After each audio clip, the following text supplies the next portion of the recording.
तो hello guys, कॉमिकलॉजी के एक और एपिसोड में आपको वेलकम। तो आज की तारीख में डिज्नी वालों ने मून नाइट का ट्रेलर रिलीज़ कर दिया है जो डिज्नी प्लस 32 मार्च को रिलीज़ होगी। आप सबको बताता चलूँ कि 2-3 दिन तक पीस मेकर का ब्रेकडाउन भी आ जाएगा। हालांकि HBO मैक्स पाकिस्तान में नहीं है, लेकिन आपके लिए USA जाकर पीस मेकर देखकर वीडियो ज़रूर बनाऊँगा। तो आज बहुत सी बातें करनी है, तो किसी को भी इजिप्ट भेजे। वीडियो को शुरू करते हैं।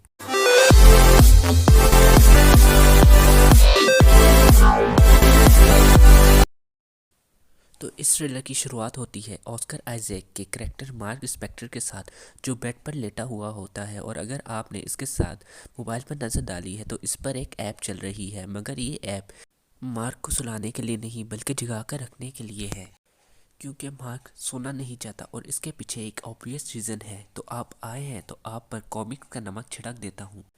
तो आगे बढ़ने से पहले मैं आपको मार्क स्पेक्टर के बारे में बताना चाहता हूँ। तो मार्क स्पेक्टर कॉमिक्स में एक इंसान है जो मून नाइट नाम का सुपर हीरो बनता है। लेकिन इसके अलावा मार्क को एक प्रॉब्लम है, यानी डिसोसिएटिव आइडेंटिटी डिसऑर्डर।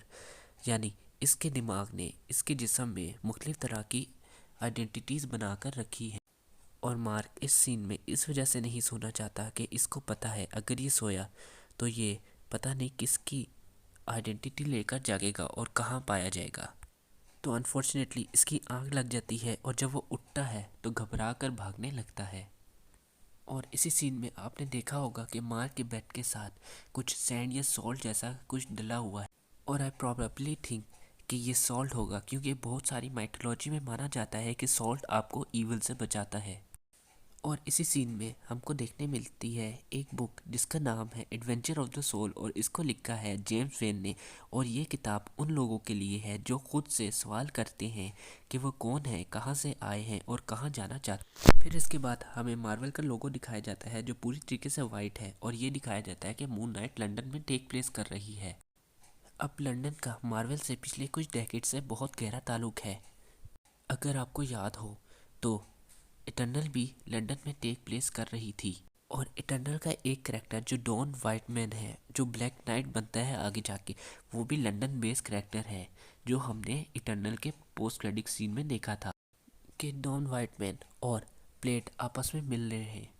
और इसका मतलब प्लेट भी लंदन में है। तो अगर प्लेट, ब्लैक नाइट और मून नाइट तीनों ही लंदन में हैं तो कुछ ना कुछ तो बड़ा होगा, और ये सब बात आप लोगों को भी पता है। इसके बाद वाले सीन में हमें मार्क की वही उलझन देखने को मिलती है जो उसे डिसेटिव आइडेंटिटी डिसऑर्डर की वजह से है, क्योंकि वो रात भर सो नहीं सकता और इस वजह से बस में सोना पड़ता है। और इसके बाद हमें पता लगता है कि मार्क एक म्यूज़ियम में काम करता है, और ये म्यूज़ियम इटर्नल वाला म्यूज़ियम नहीं है। जो इटर्नल में म्यूज़ियम देखा था वो museum of the natural history है, और जो ये सीन वाला म्यूज़ियम है वो ब्रिटिश म्यूज़ियम है। तो इसी सीन में हमें पता लगता है कि इजिप्ट वाले पोर्शन में हमारा मार्क काम करता है, लेकिन मार्क के नाम से नहीं, स्टीवन के नाम से। तो यहाँ पर मैं आप पर कॉमिक का नमक छिड़कता हूँ।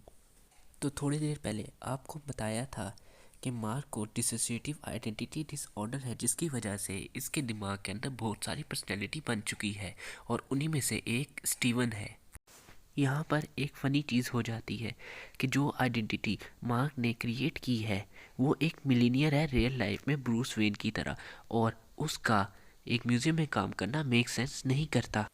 तो इसी सीन में आप गौर से देखें तो मार्क के सामने बहुत सी चीज़ें पड़ी हुई हैं, और इसी में से एक बुक ऑफ डेथ है। और इजिप्ट माइथोलॉजी में इस बुक का बहुत ज़्यादा सिग्निफिकेंस, क्योंकि इजिप्ट माइथोलॉजी में ऐसा माना जाता है कि ये बुक ऑफ डेथ है, और इसमें बहुत सारे स्पेल और मैजिक परफॉर्म करने के तरीके लिखे हैं, और इससे भी मरने वाले इंसान की आगे लाइफ को आसान बनाया जा सकता है, और मरे हुए इंसान को वापस भी लाया जा सकता है। उसके बाद वाला सीन बहुत इंटरेस्टिंग है। मार्क एलिवेटर में खड़ा होता है तो उसके सामने कॉरिडोर में एक बहुत बड़ी पर्सनैलिटी खड़ी होती है जिसके हाथ में एक डंडा होता है। और अगर आपको नहीं पता ये कौन है तो बताता चलूँ, इसका नाम कोंचू है, जो एक इजिप्शियन मून गॉड है, और ये हमारे वाले मार्क को मून नाइट बनाने में मदद करता है, और ये उसे पावर देने का रिस्पॉन्सिबल है।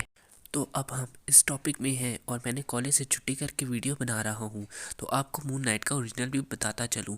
नहीं, एक अच्छी वीडियो बनाऊँगा मून नाइट के ओरिजिन पर, मगर अभी थोड़ा सा सुनते जाओ। तो मून नाइट कॉमिक्स में एक सुपर हीरो और एक एंटी हीरो है जिसका असल नाम मार्क स्पेक्टर है और इसका स्टार्ट एक मुश्तरी की तरह होता है, यानी ये पैसों की खातिर लोगों को मारता है और ये मिशन करने के लिए इजिप्ट जाता है, लेकिन इजिप्ट में इसका दोस्त उसको धोखा दे देता है और मरने के लिए छोड़ देता है। तो इसी दौरान इसकी मुलाकात कोंचू यानी मून ऑफ गॉड से होती है और कोंचू इसको कहता है तुम मेरा गुलाम बन जाओ तो मैं तुम्हें बचा लूँगा, और ये बात इसके विजन में होती है। मार्क स्पेक्टर कहता है कि ठीक है, तुम मेरी जान बचाओ, मैं तुम्हारी गुलामी करने के लिए तैयार हूँ।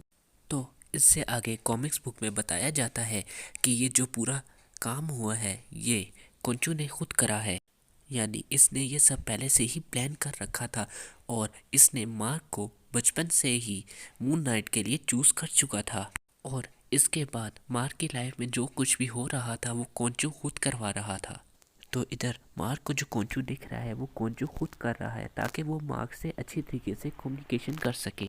और ये जो चांद कोंचू के डंडे पे लगा हुआ है ये कोई आम चांद नहीं है, ये कॉमिक्स में बहुत सिग्निफिकेंस है। कॉमिक्स में इस चांद को स्फीयर ऑफ क्रिसेंट कहा जाता है जो कि एक बहुत बड़ा वेपन है, और किसी और दिन बात करूँगा। अभी बात करते हैं ट्रिलर की। तो कोंचू मार्क की तरफ तेज़ी से बढ़कर आता है तो मार्क डर कर बैठ जाता है, तो इसी वजह से कोंचू एक बूढ़ी औरत में ट्रांसफॉर्म हो जाता है। इस सीन में मार्क अपनी रिफ्लेक्शन देखते हुए दिखता है और इस ट्रेलर में आपको मिरर और रिफ्लेक्शन बहुत देखने को मिलेगी, और ये चीज़ मार्क को अपने आप को और उसकी दूसरी पर्सनैलिटी को डिस्कवर करने में एक्सप्लेन कर रही है। और इसके बाद वाला सीन बहुत मज़े का है। इसमें मार्क को अपने घर में से एक चाबी, एक मोबाइल और एक चार्जर मिलता। तो ये मोबाइल मोटरोला रेजर है और उसके उठाने के बाद एक इसमें लेडीज की कॉल आती है और लेडीज कहती है कि मार्क तुम जिंदा हो, और मार्क कहता है कि तुम मुझे मार्क क्यों कह रही हो, मैं तो स्टीवन ग्रांट हूँ। हाँ, तो मार्क अपना जब मोटरोला रेजर ओपन करता है तो आपको एक क्रोकोडाइल की पिक्चर नज़र आती है। अब आपको बताता चलूँ कि एक अमुन नामी एक करेक्टर है मार्वल कॉमिक में एग्जिस्ट करने वाली, उसका शायद ईस्टर एग है। अमुंद इजिप्शियन माइथोलॉजी के हिसाब से एक स्पिंक्स है, यानी इसका सर एनिमल का होता है और बाकी जिस्म इंसान का, या ऑपोजिट। तो इसी तरह मार्वल कॉमिक्स में अमुन नामी एक ही स्पिंक्स पाई जाती है। अगला सीन बहुत मज़े का है क्योंकि इसमें हमें इस शो के विलन की पहली झलक देखने को मिलती है। इस करेक्टर का रोल इथन हॉकाई प्ले कर रहे हैं। तो पहले मुझे लगा कि ये एक डिकोला हो सकता है, लेकिन फिर मुझे लगा कि ये तो धूप में निकला हुआ है और डिक्रोला होने के चांस 0% हो गए हैं, अनलेस ये कोई डेव वॉकर हो प्लेट की तरह। अब ये कॉमिक्स की तरह कुछ साइंटिस्ट नहीं होगा एमसीयू में, क्योंकि ये अपने साथ 2 गनमैन लेकर चलता है और उसके रोड पर बहुत सारे फॉलोअर्स हैं जो इसके सामने झुकते हुए भी नज़र आ रहे हैं हमें। ये शख्स मार्क से म्यूजियम के अंदर मिलता है और कहता है कि तुम्हारे अंदर केओस है। अब आप इसको केओस मैजिक से कंफ्यूज ना करिए, क्योंकि ये केओस का मतलब है कि जो मार्क के दिमाग के अंदर अलग अलग पर्सनैलिटीज़ जमा है। और ये बंदा मार्क को इस पूरे सीन में पॉइंट आउट भी कर लेता है। इस सीन में सबसे मार्क करने वाली चीज़ ये आइसक्रीम ट्रक है, क्योंकि नेक्स्ट सीन में हमें ये ट्रक मार्क ड्राइव करता हुआ नज़र आएगा और उसके हाथों में गन भी होती है। और अचानक उसको रियलाइज़ होता है मैं कहाँ हूँ और मेरे हाथ में ये गन कैसी है, क्योंकि हमने इस पूरे ट्रेलर में मार्क को नहीं स्टीवन ग्रांट को देखा है। और ये पार्ट कुछ इस तरह टेक प्लेस करेगा कि जब स्टीवन रंडल इंस्पेक्टर के पास से गुजर रहा होगा तो रंडल इसको यरकमाल बना लेगा। तो इसी दौरान मार्क की पर्सनैलिटी बाहर आएगी। और आप सबको पता है मार्क एक ट्रेन एसेशन है, तो फुल फाइटिंग सीन बनेगा यहाँ पर। और तभी ट्रक वाले सीन में स्टीवन की पर्सनैलिटी वापस आएगी और वो सोचेगा कि मेरे हाथ में गन कैसे है। तो नेक्स्ट सीन में हमें मार्क किसी ऊंची जगह से गिरते हुए नज़र आता है। तो आप ये ना सोचिएगा कि मार्क मर जाएगा, बल्कि कोंचू इसको बचा लेगा, और अगर इसकी कोई हड्डियां भी टूटी हो तो कोंचू इसको रिपेयर कर लेगा, क्योंकि कोंचू कभी भी मार्क को मरने नहीं देता, क्योंकि वो एक मून नाइट है।